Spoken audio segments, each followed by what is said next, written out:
Bien, bueno. Ahí vamos, a ver, bajemos esto, que después me sale. Ahí va. Ahí estamos. Bueno, entonces nosotros decíamos que íbamos a comenzar a ver órganos, ¿no? Estábamos en el nivel orgánico. Y nuestro primer punto, o nuestro primer órgano de análisis, es el hueso, ¿sí? Porque decíamos que el hueso está constituido al menos por dos tipos de tejidos diferentes, el tejido óseo compacto y el tejido óseo, que acá lo tenemos, el tejido óseo compacto, bien apretado, y el tejido óseo esponjoso o trabecular. Y después tenemos los vasos, también hay sangre, o sea, es un órgano porque está constituido por distintos tejidos. Esto como me voy, va para acá. Dijimos entonces que los huesos se clasifican según la forma, en huesos largos, en huesos cortos, en huesos irregulares y en huesos planos, ¿sí? Y que no se los dije antes, pero por ahí parece interesante compartirlo con ustedes, que especialmente en los huesos largos se distinguen dos regiones muy claras. Todo lo que es en las extremidades del hueso, sí, se llaman epífisis. Las epífisis son estas dos extremidades. Solo esta clasificación es para los huesos largos. Y la diáfisis es toda esta parte del cuerpo, la parte intermedia, ¿sí? Que tienen nombres distintos. Esto solo se da en los huesos largos. En general, las fracturas de cadera, en general, se dan por esta altura, donde está la cabeza del fémur, que se articula con los coxales. Ponele. Bien. Y dijimos entonces que el esqueleto estaba constituido por 206, 208 huesos aproximadamente y que se separaba en dos regiones a destacar. Una región constituye el esqueleto axial, mientras que la otra forma el esqueleto apendicular. Dijimos también que el esqueleto axial está constituido entonces por la cabeza, el cuello, la caja torácica y la columna vertebral, ¿no?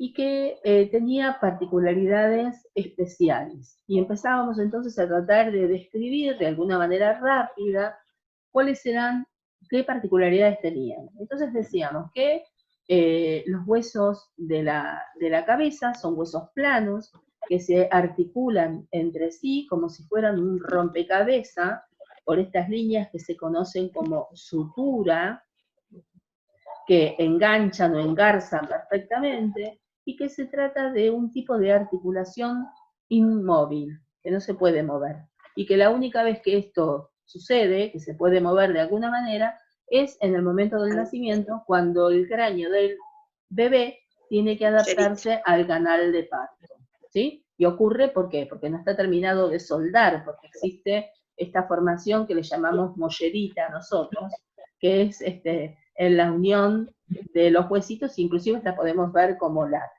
¿no? Y dijimos que tienen nombre propio cada uno de estos huesos del cráneo, y que tienen como finalidad pura y exclusivamente proteger al cerebro.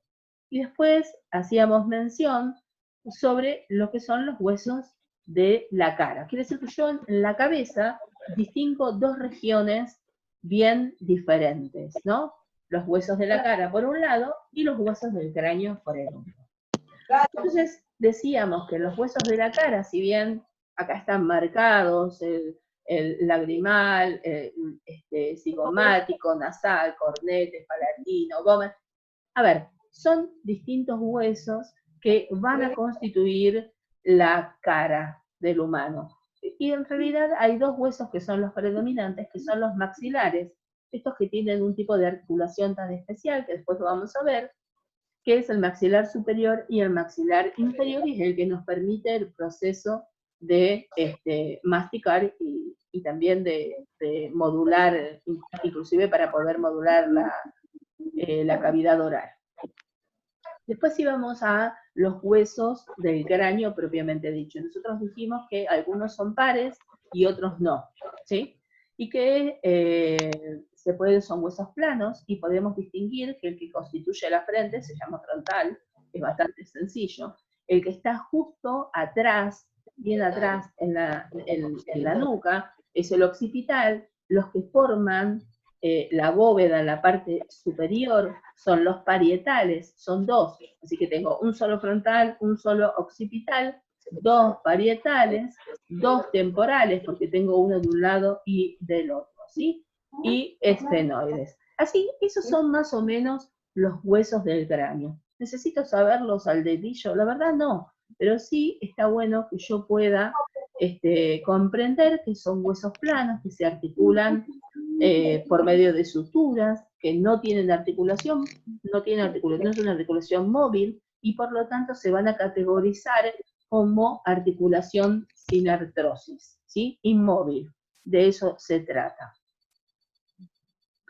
Y después dijimos que está constituido por la columna vertebral, y que la columna vertebral va desde la base del cráneo hasta la cola, y ahí se termina. Y dijimos que tiene distintas regiones, ¿no?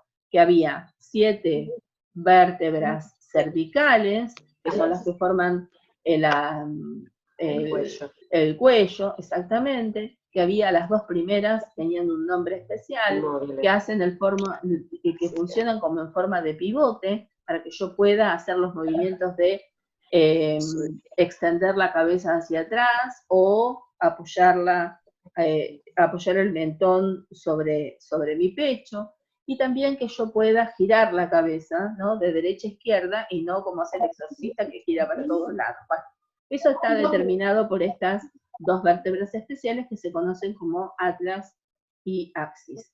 La verdad es que las vértebras cervicales son vértebras que tienen un cuerpo muy pequeño y sí tienen un gran agujero. ¿Por qué? Porque por ahí comienza a pasar la médula espinal y todo el paquete nervioso, ¿sí? Bloquean los micrófonos si hay sonido externo. Después dijimos entonces que teníamos otra región que continúa, que son 12 vértebras dorsales. Y estas vértebras dorsales van a tener una gran importancia, especialmente al momento de hablar de la caja torácica.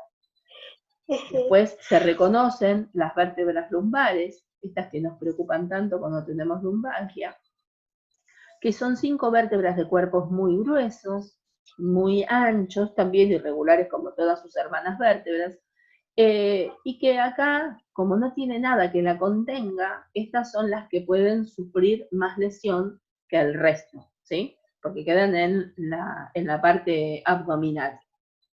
Luego de las 5 vértebras lumbares, tenemos las 4 o 5 vértebras que constituyen el coxis, que parece un solo hueso, pero en realidad son estas 4 o 5 vértebras que están fusionadas, ¿sí? Y por último, el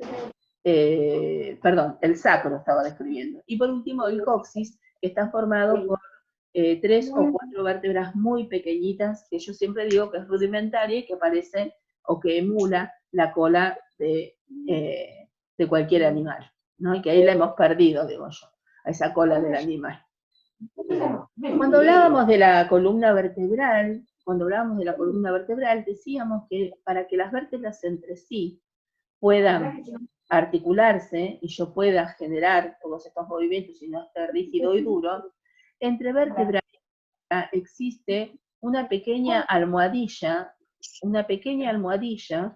que amortigua un poco el movimiento, la articulación. Y esto se conoce con el nombre de disco intervertebral. Por favor, bloqueen el micrófono.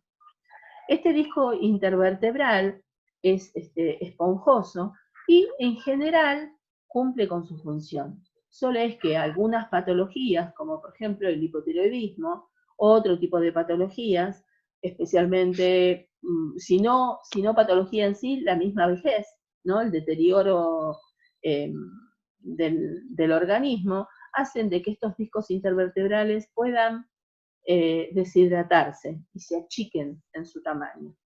Al estar más chiquitos de lo que debiera cumplir en su espacio para poder amortiguar la articulación entre vértebra y vértebra, se puede desplazar, y ese desplazamiento se conoce como hernia de disco, que es muy doloroso y muchas veces puede llegar a ser invalidante. Y la verdad es que, como dije, está relacionado con el desgaste lógico del organismo también.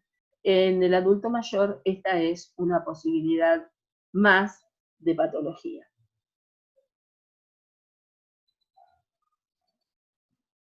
Luego pasábamos entonces a tratar de describir a grandes rasgos, como es toda esta presentación, de cómo está constituida la caja torácica, como parte del esqueleto axial. Y decíamos entonces que la caja torácica está constituida por las 12 vértebras dorsales, estas vértebras gruesas, que tienen espacios para que las costillas se puedan articular. Esos espacios que están preparados para que las costillas se puedan articular se conocen con el nombre de carillas articulares. Las costillas son huesos planos que se desplazan hasta unirse con el esternón. Y así tenemos costillas verdaderas que se articulan directamente con el esternón y tenemos otras que son falsas porque llegan en realidad articulándose unas con otras entre sí. ¿Las costillas pueden fracturarse? Sí. Sí. Y cuando las costillas se fracturan, se corre el riesgo de que la costilla pueda perforar uno de los órganos, ¿no? Como por ejemplo el pulmón, que eso es lo que sería lo más probable. Está bien, se va a fracturar porque sí todo el tiempo y generalmente va a estar relacionado con un accidente, porque sí no debiera suceder. Pueden suceder porque sí otros tipos de fenómenos, que cuando veamos un poquito el sistema respiratorio vamos a pasar un poco por esos problemas. O sea que acá tenemos todo lo que es columna son huesos irregulares. Y todo lo que es costillas y esternón, que es este hueso grande que está adelante, son huesos planos. También había mencionado que cuando de repente ocurre una cirugía cardíaca, ¿no? Que decimos que es a corazón abierto, el proceso de la cirugía va a iniciar con la fractura de este hueso. Se fractura este hueso para poder entrar a donde está el órgano. ¿Y por qué menciono esto? Y bueno, porque a veces nos toca cuidar a algún paciente postquirúrgico y puede que haya tenido este tipo de cirugía, ¿sí? El paciente obviamente cuando va a la casa ya está estable, con todos sus valores, sus parámetros, con todos sus signos vitales estables, pero hay que continuar con el cuidado, especialmente para favorecer el sellado, ¿no? de este hueso, para que este hueso pueda, exactamente, para que pueda restablecerse, ¿no? Pueda curarse. Y entonces ahí nosotros lo que hacemos, y bueno, le decimos al paciente que siempre va a tener que adoptar para cualquier movimiento que haga, estando fuera de la cama o cuando tenga que levantarse, cuando tenga que cambiar de postura especialmente, le vamos a decir al paciente que adopte la posición del faraón, ¿no? ¿Y cómo es la posición del faraón? El faraón. Sí. Que se cierre. Que se siente y ponga los brazos así cruzados, ¿sí? Que tenga los brazos así cruzados, porque de esa manera vamos a ayudar a que esa nueva callosidad que está haciendo el hueso para tratar de sellarse otra vez, para recuperarse, no sufra un nuevo esfuerzo. Entonces, esto sí es un dato que de repente es importante, ¿no? Porque nos va a tocar, es así. Seguramente algún caso vamos a tener. Y cuando distinguíamos el esternón, decíamos que tiene una parte superior que se conoce como manubrio, y que este huequito, que algunos que son delgados, yo ya no me lo toco de gordita que estoy, que es como una muequita, ¿no? Como una depresión que está acá arriba, se llama escotadura del esternón. Y otra significativa es la apófisis cifoides, que es con su terminación. Ay, Dios, se me va a cortar. Bueno, vamos de vuelta. Y después ya entrábamos directamente al esqueleto apendicular. Y decíamos entonces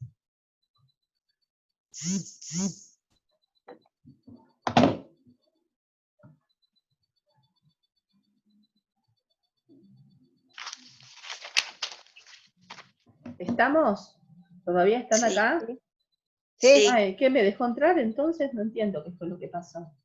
Porque a mí me mostró que se había cortado. A ver.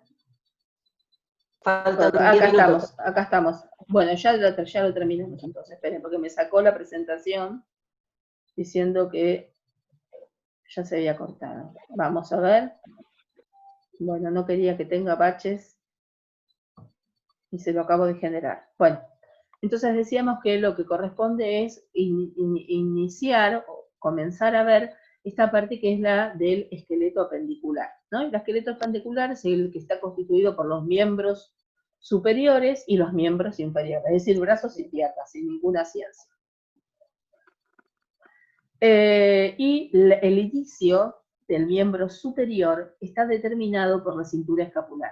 Y la cintura escapular está formada por la unión de estos tres huesos, de la escápula, de la clavícula, que es este hueso que por ahí puedo palparlo, ¿no? Es un huesito largo que corre finito por la clavícula, la escápula y la cabeza del húmero, que es este hueso que constituye el brazo. Esta es una articulación sumamente móvil. Sumamente móvil. ¿Vieron? Yo levanto el brazo, puedo girarlo, puedo hacer gimnasia si no estoy enferma. Puedo hacer todo este tipo de cosas con mis brazos y me permite todo tipo de movimiento. ¿Sí? Después en algún momento vamos a ver cómo se llama, como para tener una idea. Y profesora, a partir, disculpe, sí, la cintura escapular está compuesta por la clavícula y la escápula, ¿y cuál sí, era el otro? y la cabeza del húmero. Este es el húmero, ¿sí? El húmero tiene como una cabecita, ¿ven? Tiene como una cabecita que engancha justo en esa, Lo que sería en el ese hombro. espacio. El hombro, exactamente, el hombro. Después va a haber un paquete de músculos, de tendones, de ligamentos que van a contener esta articulación, que lo va a recubrir y lo va a contener, ¿sí? ¿Por qué? A ver, vamos a ver si puedo volver. ¿Por qué? Porque ustedes alcanzan a ver, miren, la clavícula, la escápula u omóplato, forman como una especie de agujerito donde va a enganchar la cabeza del húmero, ¿sí? Y el resto, para que esto no se caiga, queda todo sostenido con un gran paquete de ligamentos, tendones y demás hierbas que van a permitirme a mí toda la movilidad. Después de la cintura escapular, lo que se continúa entonces es la articulación del resto del brazo, que está constituido por el húmero. Es un hueso largo que presenta en su parte inferior, en su epífisis inferior, en su sector inferior, espacio para poder articularse con estos huesos, que son el radio y el culito. Y estos son los que van a constituir entonces el antebrazo. O sea que el brazo lo forma el húmero y el antebrazo lo forma el radio y el culito. Estos dos huesos se van a articular entonces con los huesos de la mano, ¿sí? Bien, y entonces acá vamos a tratar de comprender un poco cómo se articula. Bueno, ¿cómo se une? Bueno, se une a través de pequeños huesitos cortitos, que son varios. Acá van viendo, tienen en una pantalla, en esta, una parte de los nombres, y acá tiene la otra parte. Estos huesitos se llaman huesos del carpo. No sé si alguien conoce o conoció o escuchó algo de Papo. Sí. Papo el músico. ¿Del vapo? ¿Eh? ¿Huesos del carpo, con C. Carpo. Carpo. Uh-huh. Bueno, a Papo le decían el carpo, porque tenía una gran habilidad en sus manos para tocar la guitarra, ¿sí? Entonces ese era el sobrenombre que le habían puesto, ¿no? Entonces, los huesos del carpo son los que forman la mano, ¿sí? Son un montón de huesos chiquititos y entre medio de estos huesos va a pasar un conjunto de ligamentos que van a colaborar para que yo pueda mover los dedos, ¿no? Son los que me van a traer la posibilidad de mover los dedos, van a pasar este conjunto de nervios, tendones y demás hierbas, ligamentos, para que yo mueva los dedos, para que yo perciba, entonces, a través del tacto, por eso va a haber terminaciones nerviosas. Y todo este paquete de ligamentos va a pasar por un lugar que se conoce con el nombre de túnel carpiano. Un espacio que va permitiendo que pase todo este paquete de nervios, ligamentos y demás hierbas para poder darle la movilidad al resto de la mano. Y entonces, a veces lo que sucede es que hay algún desplazamiento y termina entonces el paciente o con un dedo en forma de martillo, porque así se llama, porque el dedo queda duro, ¿no? O con mucho dolor en las manos, edemas en las manos inclusive, se ponen rojas también, y eso se conoce con el nombre de síndrome del túnel carpiano. Carpiano, sí. Y entonces, en reflexología se trata el túnel carpiano. Perfecto, sí, que causa mucho dolor, es muy feo, muy molesto. Sí, Bien, sí. también hay una cirugía que se puede realizar, y a veces, bueno, cuando estamos en este proceso postquirúrgico, el paciente no puede tomar nada con las manos. Eso es importante, que no haga nada, que no tome nada, al menos por 15 a 20 días, y ahí va a necesitar obviamente asistencia y cuidado, ¿no? Ese es el único cuidado que le vamos a dar, que no tome nada. Yo tengo intervenido las dos manos por el Mira. túnel carpiano. Ah, sí, no, feíto, duele, sí. Bien, entonces, después tenemos los metacarpianos, y después tenemos las falanges, que son los que forman los dedos de la mano. Y ahí estaríamos por terminada